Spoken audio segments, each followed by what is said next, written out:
So, will our first official series on the H-Binder be a redemption?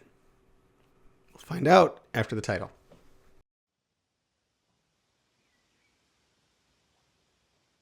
Well, hello and welcome to the H-Binder. I am here, Bobby, with the H-Binder, and we are going to pick out our first series that we're going to cover.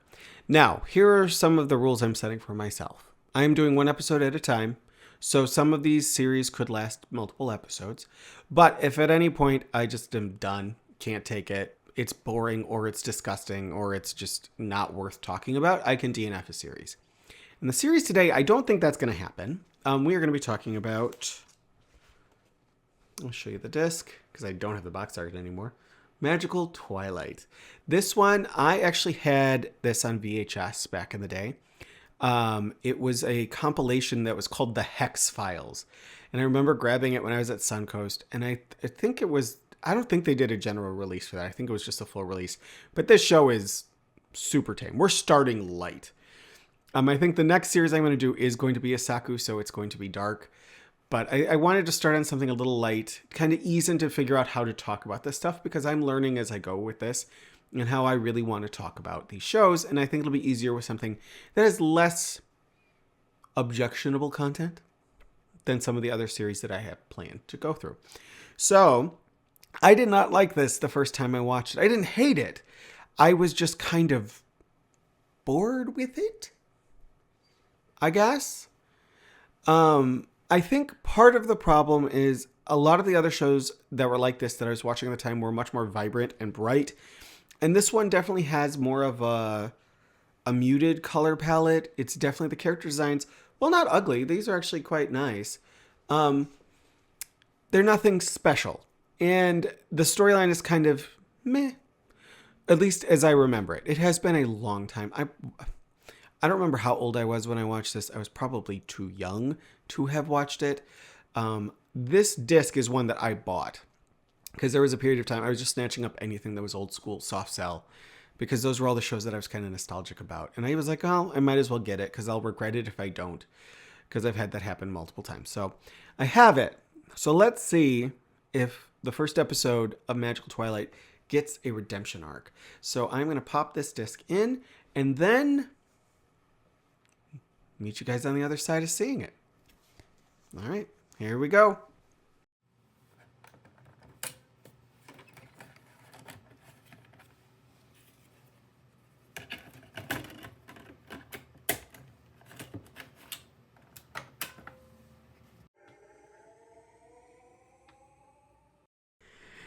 Hey, so we're on the other side. And I will say my viewing experience this time around was much more pleasant. I enjoyed this show. Is it perfect? No, far from it. There are issues, and we will get into them.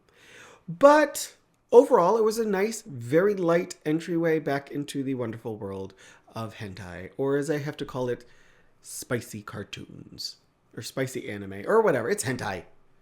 We're all adults here. Well, we better be.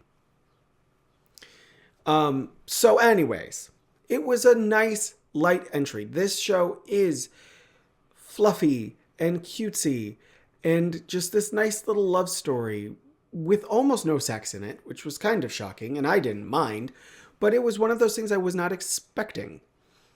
I remember the show being a little spicier than it is, and this is definitely an uncut release. I didn't get the original disc that Soft Cell put out. I got the disc that Critical Mass put out once it got the rights, and they released everything uncut. So this show is as R-rated as it can get.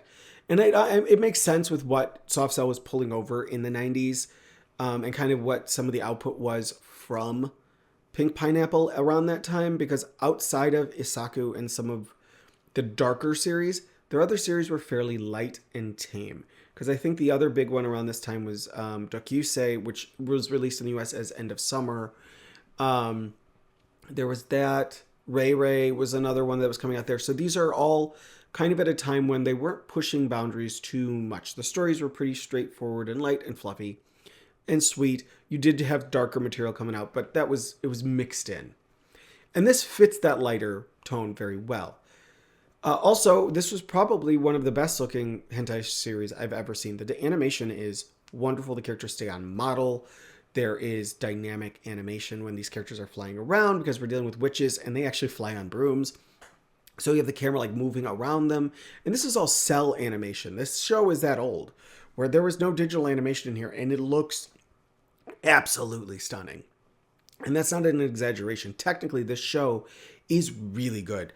The character designs are the same sticking point that I had when I originally saw it. They're kind of bland. And Chipple and Irene, our main characters, have the same hair color, the same kind of build, same general face. Their hairstyles are different and they do keep them in different style of clothing, but they look very close. And that was one of those things where it's like, you could have just done a little here or there to just change them up a little bit. But that's actually a small gripe from me on this one. So the recap, instead of going, I've done this recap a couple times. I filmed this a couple times because I keep screwing up the main guy's name. His name is Tsukasa. I keep wanting to call him something else. I'm not going to say what it is because it's going to get in my head and then I'm going to call him that for the rest of the video. So basically the story is Tsukasa has 2 witches assigned to him to improve his life. That is their practical exam to get their license to become witches. And there's a lot of pratfalls and comedy around that. It doesn't really dive into a lot of actual sexy time until the very end. And even then, that scene is probably 30 seconds long. But we do get a lot of hijinks. It's definitely in sex comedy territory. A lot of that comes from Irene. So Chipple's approach to helping Tsukasa is to be a good person, to help him out, to give him confidence in this exam that he's trying to pass, to try and help him eat better food, and to just be a general nice person. Irene's approach is to try and screw his brains out. The thing is, Tsukasa doesn't want to sleep with her. He actually is one of the least horny of any anime hero I've ever seen in any of these shows. He's very focused on school. He's very level-headed. Yes, he thinks that Chipple and Irene are pretty, and that kind of comes up in conversation with his kind of dude bro-y friend that he has. But overall, he's actually a pretty well-rounded, if not bland, hero. He's that kind of hero that you would expect from a visual novel. Actually, for a second, I had to check if this was from a visual novel. It's not. But it has that feel because a lot of the main characters in those are meant to be very shell-like so the player can put themselves in the role. So it has that feeling. So he kind of spends some time with them, nearly gets assaulted by Irene a couple times, but luckily Chipple always steps in and saves him. But in the mix, we also get another witch named Liv, who is studying for her license to practice as a witch, but she practices black magic, and her goal is not to make Tsukasa's life better. It is to kill him. And this is actually, she has been teasing him by making him have nightmares of him getting his throat slit. It is actually quite gory when you see it on screen. I was a little shocked by that. But other than that, there's almost no objectionable content in this entire episode, except for how Liv's story wraps up. So, while this is not depicted on screen, essentially what happens is the dude bro friend has the hots for Liv. So he knocks her out, kidnaps her, and seduces her off camera. So basically what happens is Chipple then goes to fight Liv. She's like, I gotta do this. I gotta be strong or he'll die. And she gets to the fight. The door opens and Dude Bro and Liv walk out. And she's like, I'm giving up being a witch. He's too amazing. I love this man. And he's like, because she fell for my magic wand and I threw up a little in my mouth. It is very much of its time. It is probably the lightest representation of that subject matter we are going to have in a lot of these shows. I do kind of, I hate saying it this way, but I do kind of expect that material to pop up even in cutesy shows like this and usually played for comedy. It's just one of those things that was kind of common even in American sex comedies in the 90s when this show originally came out. So, do I love it? No. But do I understand the time period this was made? Does that make that okay? No. The joke just doesn't land and it's in poor taste and it's kind of gross and might make some people feel crappy. But, I mean, if I'm splitting hairs over this, I'm never going to survive watching the rest of this stuff in this binder. So yeah, that's there. If this is something that sounded good to you, I will warn you, that's there. Also, the way Irene handles Tsukasa is all assault. Like in one situation, he literally is paralyzed. He can't move. And she's just jumps on him and goes to town. That scene ends hilariously though, because while that's happening, she's in her moans and she's in the throes of passion, and two hands come out and grab the side of her head, and it is Chipple, and she is pissed, and she pulls her off of him and chucks her across the room. And it's hilarious because they cut to the side, and the way it's staged is you have Irene sitting on Tsukasa's lap, and then you have Chipple sitting fully clothed on Tsukasa's face, and he's just like kind of mumbling like he can't breathe. And then it leads to this really well animated fight scene that I quite enjoyed. So when it ends, it actually gives me, this whole thing kind of gave me Xanadu vibes. If you are familiar with the Olivia Newton-John movie or the Broadway musical, it gave me kind of Xanadu vibes, and the ending especially, because Chipple does pass, but she goes back and she says, no, I want to be with Tsukasa. So the teacher gives her an excuse, and it was just one of those cutesy moments. It reminded me of the scene in Xanadu where the gods let her go back to be with the love of her life, and they're like, oh, it'll only be for this time. Or maybe it's this time. I don't know how long time works. Maybe it'll be forever. Who knows? It felt like that. And it was a very cute ending. And it wraps up, and then we go, I don't know what happens in episode 2, but it's set up for them to be a couple, and we go into episode 2. I remember nothing of episode 2 or episode 3. I think I remember Tsukasa becoming kind of an ass in episode 3.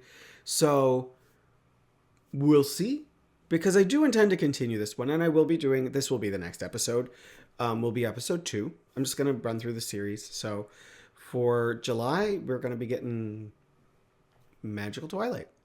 And then next month, we'll pick a new series and we'll go through them. I might start mixing series up as we go just to shake things up, but that's what's going to happen. So let's get into the review portion of this. Like I said, I had a much better experience watching this. Now, it probably helps that it is so light, and so much of the other content I've seen in hentai and it's so rare to see something that light and fluffy these days. In hentai, the thing is, I could actually see this kind of content being in a late night anime that would be coming out now. It definitely does not push any boundaries. But that's fine. It doesn't need to. It does exactly what it sets out to do. It tells a cute little sex comedy love story, and it does it pretty well. The pacing gets a little wonky towards the midpoint to the end of the episode, where it feels like we are cutting out chunks of story so that we can get to the conclusion of them being a couple. And I did notice that it felt a bit rushed, but honestly, I was okay. It didn't overstay its welcome. It is definitely like just completely light fluff story-wise. That's not a problem. This is something you could put on at any point, and if someone walked in the room, they would think you were just watching a cute old anime show. Even if they like, the sex scenes literally happen, like the most graphic thing happens at the very beginning of the episode. It's one shot. It is over in 2 seconds, and the rest of the show is almost PG-13. It is quite surprising. I remembered it being so much dirtier. I guess for me that's a pleasant surprise. I mean, I don't mind. Obviously, if I'm watching this stuff, I don't mind watching sex scenes. But I went into this kind of like, I don't know what to expect, and I got something fun. So, without going over it too much, my biggest gripe really is the storytelling towards the end of the episode, where it just speeds up and we drop a lot of character moments. But we do spend enough time, because the cast is so small, we do spend a decent enough time with Tsukasa and with Chipple so that we feel comfortable with them as a couple, where it seems to make sense. It's not the deepest romance. It is kind of insta-love. But for this type of show where you have 30 minutes to tell the story, I'm totally fine with that. So, Magical Twilight will continue to stay in the binder. We will continue watching the series on to episode 2, which means, I don't know if I explained this yet. I think I did in the beginning, but I'll reiterate. Just to remind anyone, when it comes to watching these series, I can DNF a series at any time. because some of the material covered in these shows can be quite intense and dark. This show obviously is not one of those, but I can also DNF a show if I feel like it's boring and there's nothing to talk about. Part of the reason is because I need to protect my mental health, and I don't want to force myself to watch stuff that I know will not be good for my mental health. I don't ever want you guys to watch stuff that can be bad for your mental health. Know your limits. Okay, we're talking, I know we're on a light and fluffy episode, but I'm going to take a moment to be a little serious. When we are dealing with content like this, which is adult content, it can become overwhelming. I had this happen when I worked on a different project that never came to fruition that focused on Japanese pink films. And I got so overwhelmed by the material that I was watching that I actually kind of went into a really dark spiral for a couple weeks that took me a while to get out of. And I wasn't necessarily watching dark material, but it was a lot. So that's part of the reason I started here with this show, because I did know, even if I thought it was going to be dirtier, that it was light. So I want to say the same to you. If you guys are into this stuff, that is awesome. Enjoy what you enjoy. If you love hentai, eroge, if you love erotica, if you love whatever, if it gives you joy, if that joy is purely in the erotic sense or in the sense that I get joy out of it, of like the camp, the fun, the joy of watching something goofy. Or sometimes the joy of just watching an interesting way to tell a story by utilizing sexuality. That's fine. It is all valid. It is all good. But take care of yourself. I'm not going to do this warning on every episode, but I am going to do this here so that you understand if I do a darker series, like I have planned, some of them are going to be darker. If I suddenly DNF a series or postpone an episode coming out, that is why. I'll always do a filler. I have plenty of stuff I can fill in with. But that can happen. It's not going to happen with this one. Magical Twilight episode 2 will definitely be the episode for next week, which will release Wednesday, 8:30 a.m. Eastern Time. All right. If you liked what you saw in the video, give me a like. Makes me feel good and it helps the channel. Now, if you guys have any suggestions or requests for a series that you would like to see me cover in the future, let me know down in the comments.